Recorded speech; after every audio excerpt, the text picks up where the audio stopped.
Are you recording? Okay, Sub-Fascia.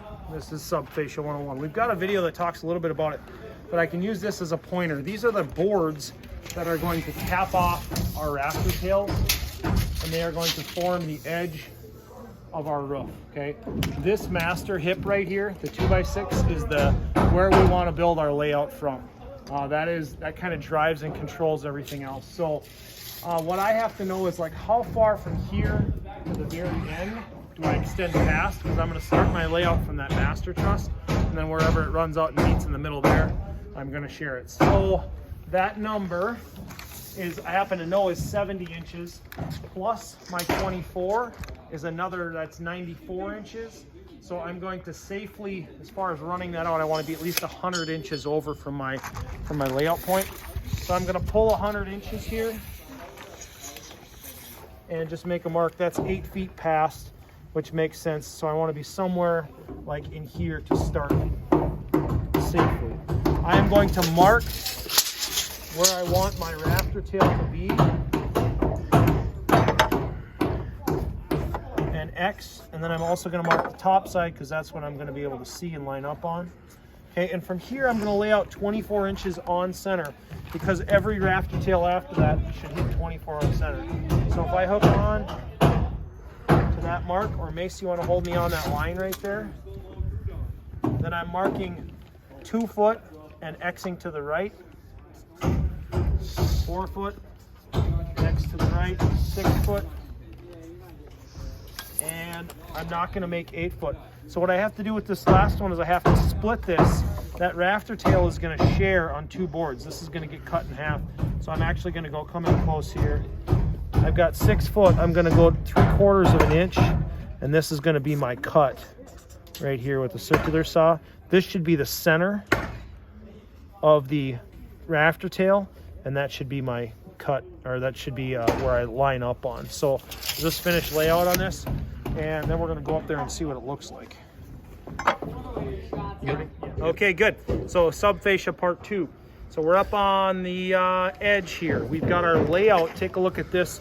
We've got our rafter truss tails marked and X to the direction. So this is going to line up, but we'll end up pushing that tail left to right before we nail it. We're also going to have to get this leveled in off of here. Let's take a look at where the layout started from, though, the master.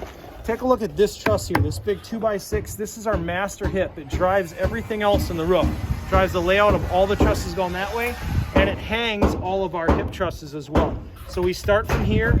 Ryan and Braden have each end. They're holding on and helping me out, which is great to have multiple people. I'm going to come in close, John. I'm going to line up on this, and you guys are going to allow me to shift left or right. When I've got a good alignment there, then I'm going to take a speed square out, and I'm going to go off of the top of the rafter, the top cord, and I'm going to push this down until it flushes out right there, and that is where this needs to be nailed. Now, having all 3 of those variables in place at the same time is kind of the challenge. It looks really low, right? It looks messed up, but that is how our sheeting is going to catch on here, and our drip edge is going to go over the top. So we've got to have all of that in alignment. Can you guys hold right about there? Yep. Like it? Okay. If I wanted to make sure that I was good with my flush mark, I could probably strike a line here. Good right now. Like that in the corner. Something to go off of for height, because it's hard to hold this up here. Once I let go, it may move around. 16 penny nail, big dog.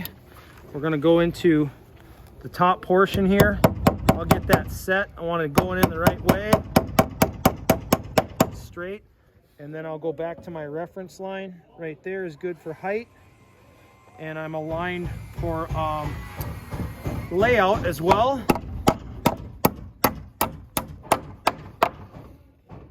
Perfect. Need 2 in every rafter tail. This is a 2x6, so I'm going to throw a 3 in there because this web is deeper.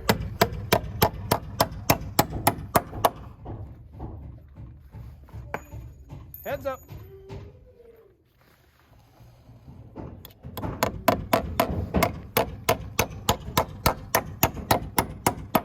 Now, if we did this right, this should be perfectly plumb.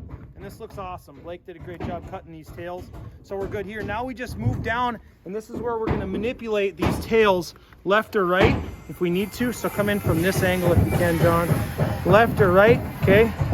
And then up or down as well. And this might be a two-person job where somebody holds the speed square and make sure it's good, because it needs to lift up your end, Ryan, until it touches off. Perfect. Come back down.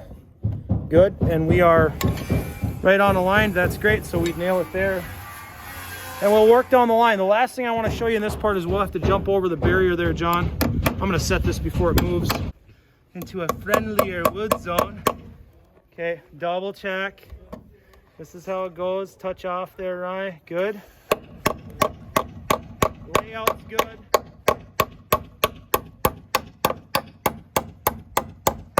And that barely wanted to go. And there's another knot there too. That sucks. Hey, I'm not against pre-drilling. Take a look at the end here though. The next 2x6 where it takes off, back up a little bit if you can. This needs to share from out here. Yeah, if you're okay sitting down there. There we go. Oh, heads up. It's tough. So this needs to share half and half on the next 2x6 that takes off here. So this is tough to nail getting correctly, but in at a slight angle, just from the outside of the line, we'll put 2 nails in here on each side of this to share. Right here. We're going to check that for height before we get that nail to touch. Right there is where it needs to be.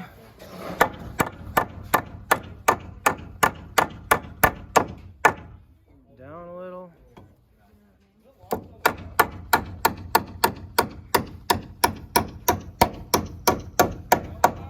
Now I'm not opposed to framing nailers on this, but these 16 sinkers hold really well when you pound them in like this. So one more nail in here, and then we'll take off from there and just continue our layout with that second board. Good. I'm not sure if we're lining up here. It doesn't matter. It doesn't matter on any of the other ones, just the one you're nailing, really, because now you're going to manipulate them all into position.